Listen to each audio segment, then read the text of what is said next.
After our Christmas dinner, I saw my card was charged for all the gifts. Dad said, "We voted. You don't have kids, so you should pay for the ones who do."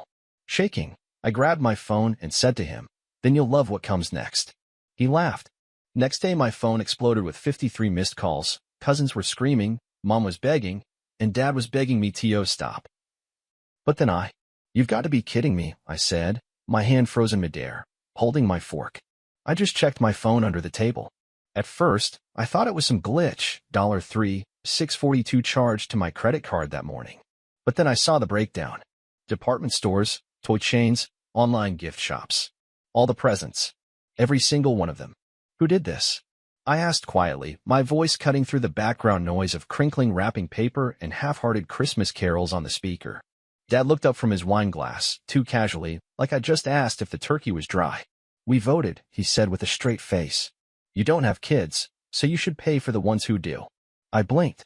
What made sense? "Well," he went on, like he was explaining weather patterns, "you don't have kids. The rest of us do. So we thought it was only fair you cover the gifts this year for the little ones." I stared at him, then at Mom, who quickly looked down at her plate. My sister kept sipping her wine, while her twins tore open Lego boxes I apparently paid for. My cousin Jeff gave me a sheepish shrug, like he knew it was wrong but wasn't about to stand up for me. "You used my card without asking," I said. "You just decided I'd pay for everything because I'm single?" "You always say you don't mind helping," Mom muttered. "Helping," I repeated, nearly laughing. "Helping is offering." This was backroom plotting. "Don't get so bent out of shape," Dad said with a shrug. "It's just money. You've got plenty." My heart pounded so hard I could barely hear the words over the pulse in my ears. I scanned the table, 12 people, half of whom hadn't spoken to me all year unless it was to ask for a favor or a loan. And now they'd quietly agreed that I should fund their holiday, like some kind of reward for being childless. "You're unbelievable," I said, standing up. "Sit down," my cousin snapped. "Don't ruin the mood. The kids are having a good time." "Oh, don't worry," I said, reaching into my pocket for my phone. "I'm not going to ruin the mood. I'm going to end the show." "What's that supposed to mean?" Dad asked, amused. I met his eyes.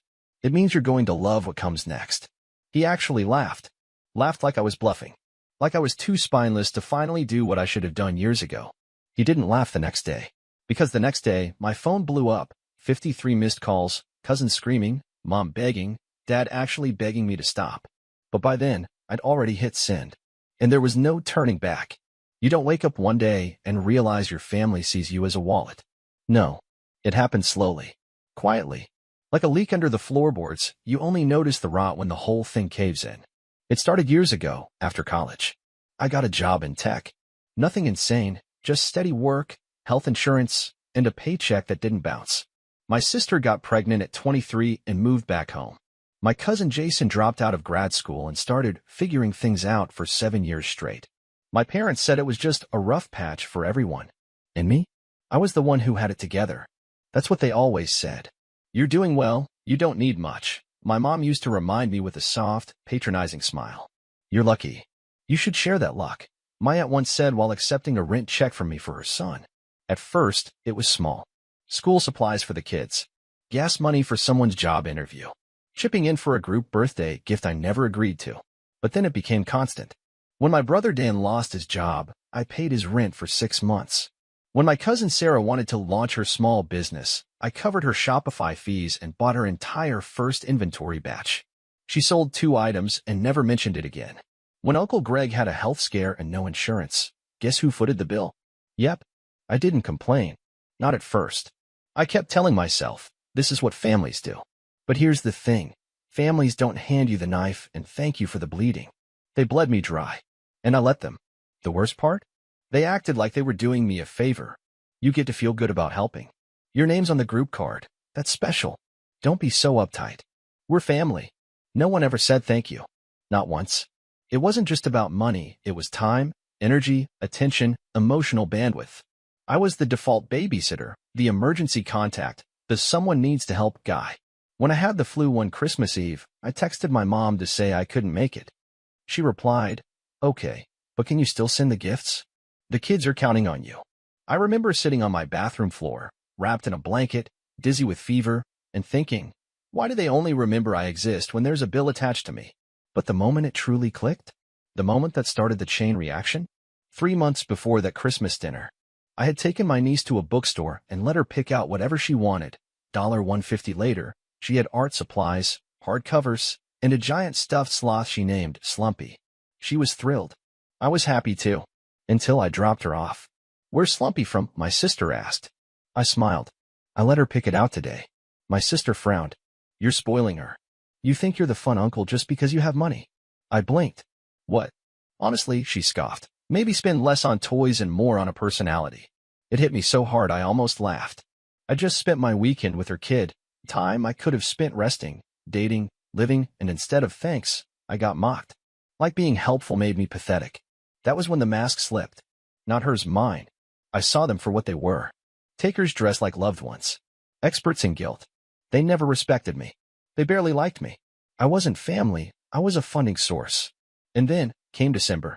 Christmas plans started circulating in the family group chat mid-November. Of course, I was expected to host again. Buy for all the kids again. Be Santa with a credit limit again. I was ready to say no this time. I swear I was. But then my dad texted me personally. "You're really good at this stuff. Why don't you just handle all the gifts again? We'll settle up later." I never got settled up for last year. Or the year before. So I replied, short and cold. "Only if we agree in advance who's paying."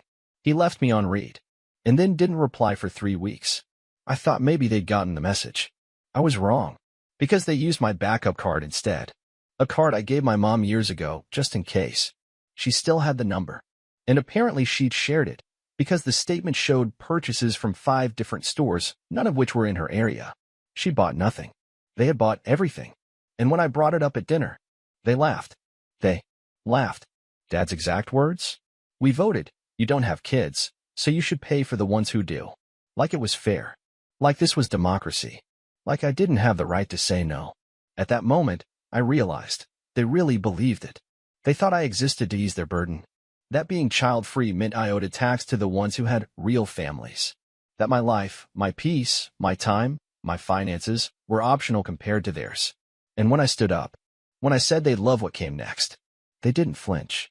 Dad laughed. Because in their eyes, I was bluffing. Always had been. I barely slept that night. Not out of guilt. I wasn't past that part yet, but I wasn't fully there either.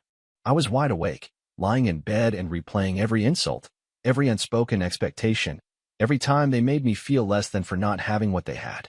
Kids. Debt. Chaos. Somehow, that made them superior. Noble. And me? Disposable. But as the sun rose and painted my ceiling pale orange, I felt something shift. The hesitation drained out of me like poison. And what replaced it wasn't just anger, it was clarity. They wanted to treat this like a democracy? Fine.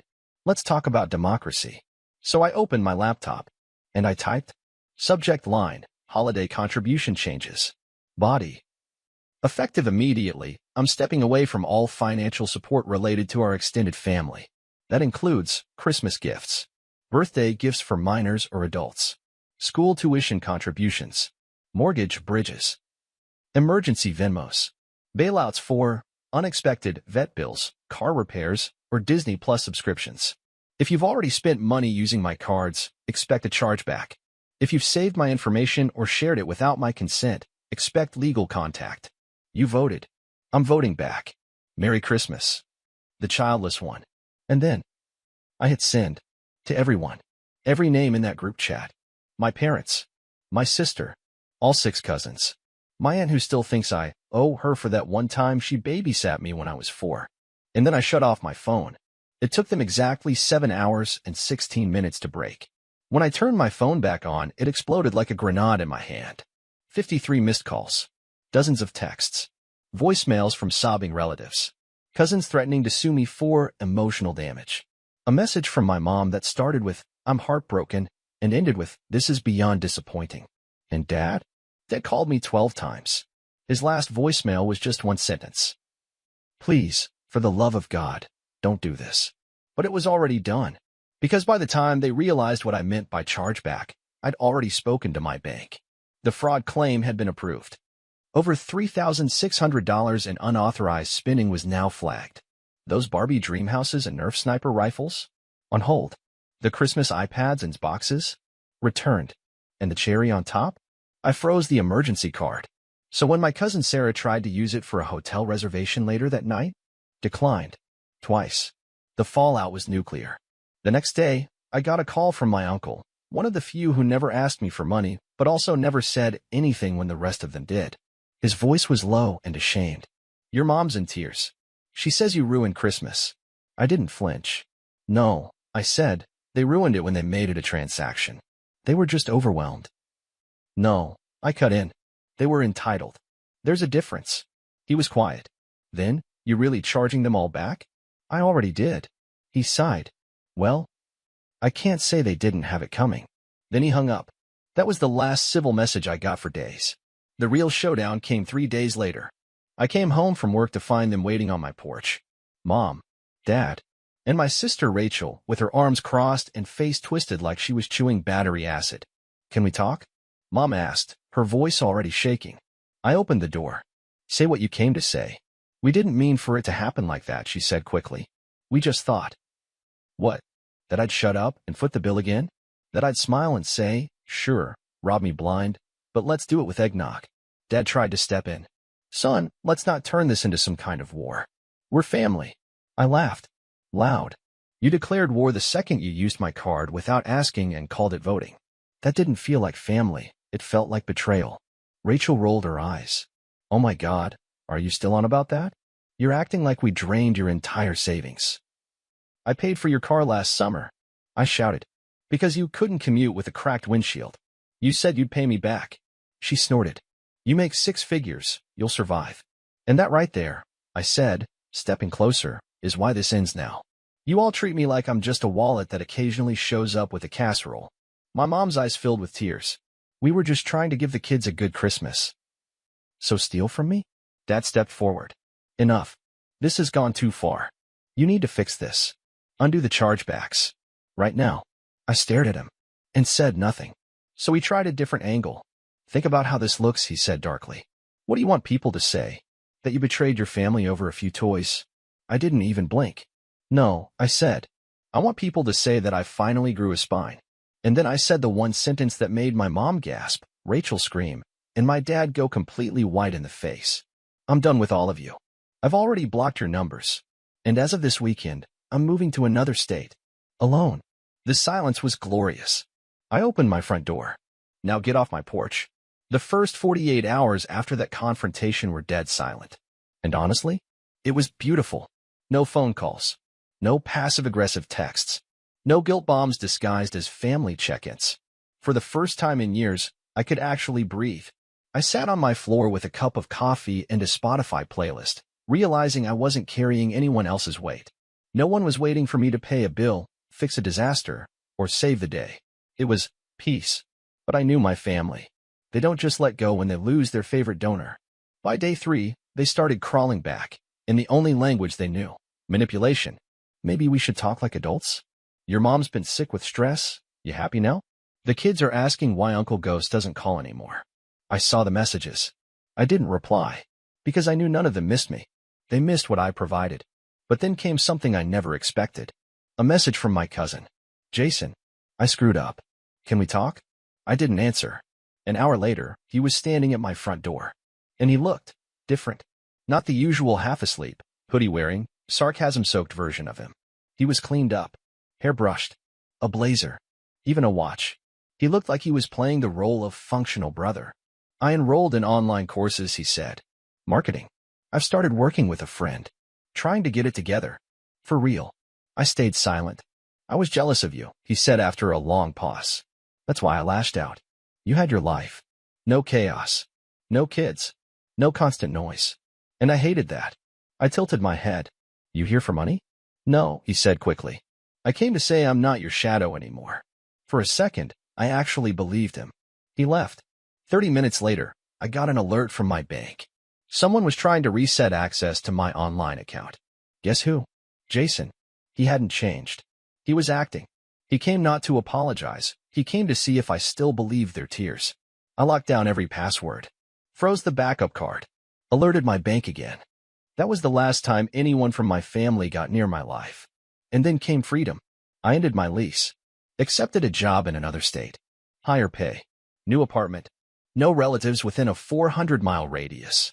But the best part wasn't the job or the fresh start. It was a message from Kelly, Jason's wife. I saw what he did. I'm filing for divorce. And thank you. You were the only one who ever actually helped. That hit me harder than I expected. She knew. This whole time, she knew what was happening. But she stayed quiet. Until now. And suddenly, I realized, maybe my decision wasn't just for me. Maybe me choosing myself gave someone else the courage to do the same. Before leaving town, I left one last message in the family group chat. I renamed it. This bank has permanently closed. Try loving instead. Then I hit leave chat. As I drove away, car packed to the roof with boxes and music blasting through the windows, I smiled. I was alone. But for the first time, that wasn't punishment. It was freedom. It's funny how quiet your world gets once you cut out the people who never actually listen to you. After I moved states, changed my number, blocked every one of them, the silence wasn't loneliness. It was peace. Raw, full-bodied, glorious peace. No more texts that said, "Can you just cover this month's rent?" No more guilt trips wrapped in fake concern. No more watching my phone light up with names that only appeared when their bills did. They were gone. And not just gone, cut off.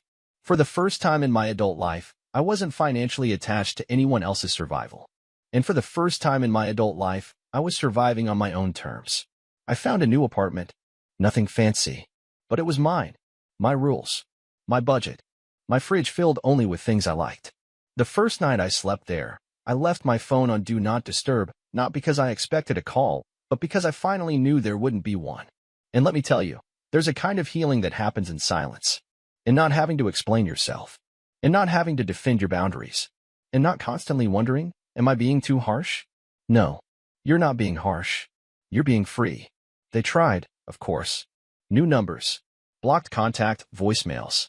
Even a burner Instagram account that messaged me with, "Come home. We're family. Enough is enough." I laughed. Enough is enough? That's what I said when you voted to steal from me and laughed in my face. That's what I said when my own father told me I should do more because I didn't have kids. That's what I said when my brother, after all that, still tried to hack into my bank account. But now it's different. Now enough isn't a request. It's a boundary. And guess what? It's one they'll never cross again. I started therapy. Told my therapist everything. She didn't blink. Just nodded and said, "You were conditioned to believe that love must be earned through sacrifice." That sentence stuck with me. Because that's what it was. They made me feel that unless I gave, I wasn't worth anything. Unless I paid, I wasn't part of the group. Unless I sacrificed something, money, time, peace, they wouldn't even pretend to love me. That's not how family should act. That was control, not care. And I escaped it. People ask me now, "Do you regret cutting them off?" No, not for a second. I regret not doing it sooner. I regret every birthday party I funded where I wasn't even invited. I regret every time I canceled plans to drive across town because someone's electric bill was late. I regret being the one who remembered every cousin's kid's birthday while they forgot mine year after year. I regret letting them trick me into thinking I was the selfish one. No, I don't even flinch when I think of them. They made their choice when they decided I was useful, not loved. They voted. And now so did I. Unanimous. Cut off. But here's the twist they never saw coming. I'm doing better than I ever did when I was their emotional and financial prisoner. I got promoted. I started traveling. I'm dating someone who doesn't ask me for anything except presence and honesty. I'm rediscovering hobbies I gave up years ago to chase approval. I picked up photography. I'm learning to cook, real food, not just takeout eaten at my desk at midnight while paying someone else's rent. I adopted a dog. I named her Balance. She's quiet, loyal, and doesn't expect anything from me but love. Which, honestly, is more than I can say about most of my blood relatives.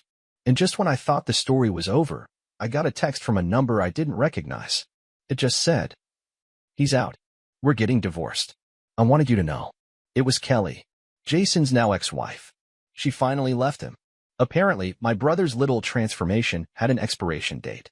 She told me later he spiraled, lost the job, got drunk, blew through whatever was left of his savings.